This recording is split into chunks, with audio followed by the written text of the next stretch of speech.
Perched on the edge of the Judean desert, just 12 kilometers, 7.5 miles from Jerusalem, lies the Herodium, built by Herod the Great. This mysterious structure, an impressive fusion of fortress and palace, has at its heart an ancient mystery. While Herod is remembered for his ambitious building feats, the Herodium stands out among the many other impressive structures he had built. Why? Well, some archaeologists believe that the Herodium served Herod in death as well as life, housing his tomb. While not anyone is convinced, most can agree that the Herodium is among Herod's most impressive works.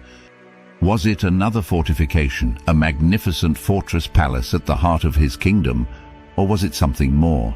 Towards the end of the Hellenistic period, 2,000 years ago, Herod the Great emerged as a formidable and controversial figure in the ever-volatile political landscape of the Middle East. After being appointed as the client king of Judea by the Roman Senate in 40 BC, Herod embarked on an ambitious mission to secure his reign and leave his mark on the region. And any dictator will tell you one fantastic way to leave your mark is via massive building projects. And this was certainly something Herod became famous for. He expanded the Second Temple in Jerusalem and constructed lavish palaces, fortresses and cities all over his lands. It was against this backdrop that the Herodium, one of Herod's most ambitious building projects, came into existence, built over almost a decade between 23 and 15 BC. This colossal complex combined the two central aspects of Herod's rule: military might and architectural splendor, a mixture of impressive fortress and luxurious palace. The Herodium wasn't just built for defensive purposes, it was a way for Herod to show off his power via its opulence and sheer size. Herod used the best architects in his kingdom to design the Herodium, and archaeologists believe the design was brought to life by a mixture of slaves and trained paid laborers. It was built on the edge of the desert atop a man-made hill, giving it a strategic advantage against potential attackers while also representing Herod's defiance against geographical challenges. The fortress was made up of 4 intimidating towers. The central tower, with a stone base 18 meters 59 feet in diameter, is believed to have served as Herod's living quarters and would have been adorned with mosaic floors and elaborate frescoes. Surrounding it were 3 towers of 16 meters 52 feet in diameter, housing living spaces and storage. Besides the fortified palace living quarters, the complex boasted other impressive amenities. It had its own Roman theater, courtyards, banquet rooms, bathhouses, and a sprawling walkway known as the course. Water, a rare commodity in the desert, was collected in cisterns and then channeled into the palace. One of the most impressive buildings was the Roman bathhouse. It consisted of 3 rooms: the caldarium, the steam room heated by an underfloor heating system, the tepidarium, a slightly cooler room serving as a transition space, and a frigidarium, a cold room with a plunge pool. Each room had vaulted ceilings, raised floors, and mosaic-adorned walls. The most impressive part, however, was the dome, which survived countless earthquakes and wars, highlighting the level of craftsmanship and engineering that went into the Herodium. Sadly, all this splendor went to waste. After Herod breathed his last in 4 BC, the Herodium's fate began to shift. Following Herod's death, the complex was neglected and began to fall into disrepair. During the Great Jewish Revolt against the Romans of 66-73 AD, Jewish rebels took the Herodium and built a synagogue on the site. Towards the end of the revolt in 71 AD, these Jews were ousted by Roman forces. After this, the Herodium was basically left to rot, empty except for a brief period of occupancy during the Bar Kokhba revolt around 130 AD.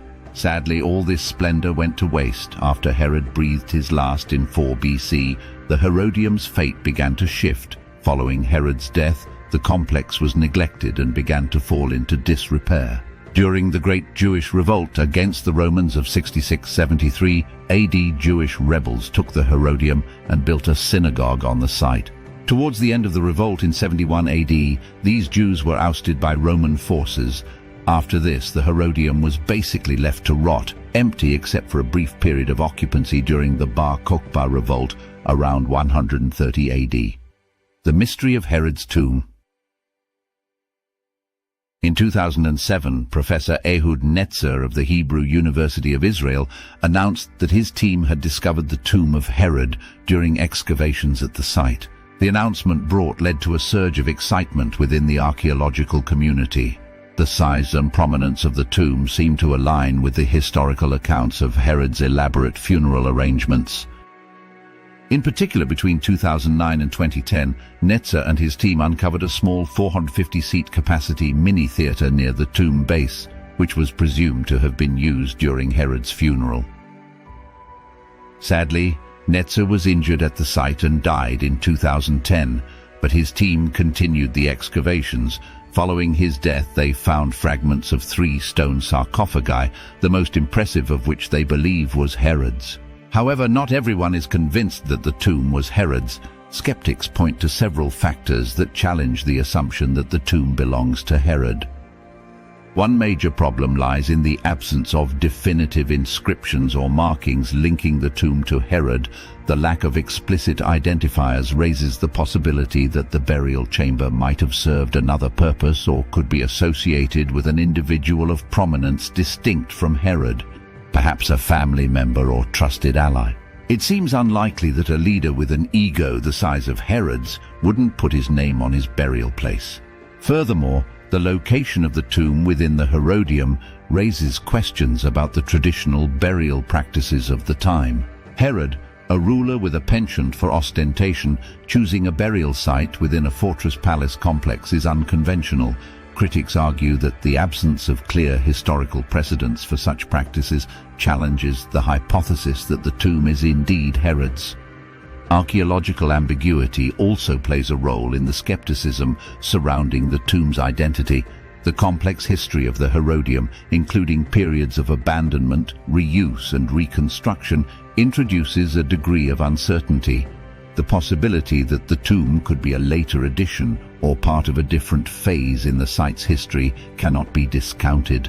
The stone sarcophagi highlight this problem. Apart from the fact some feel it is too austere to have been Herod's, it has also been smashed into hundreds of pieces, believed to have been done by the Jewish rebels. This kind of damage makes it incredibly difficult to draw a definitive conclusion. Some may see Herod the Great as one of history's villains, but it's hard to deny his architectural prowess. The Herodium was an architectural and engineering masterpiece that, despite centuries of neglect, fared surprisingly well. Ever since Netzer began excavations in the 70s, it's offered fascinating insight into the rule of Herod. Perhaps one of the most important discoveries made there is the tomb.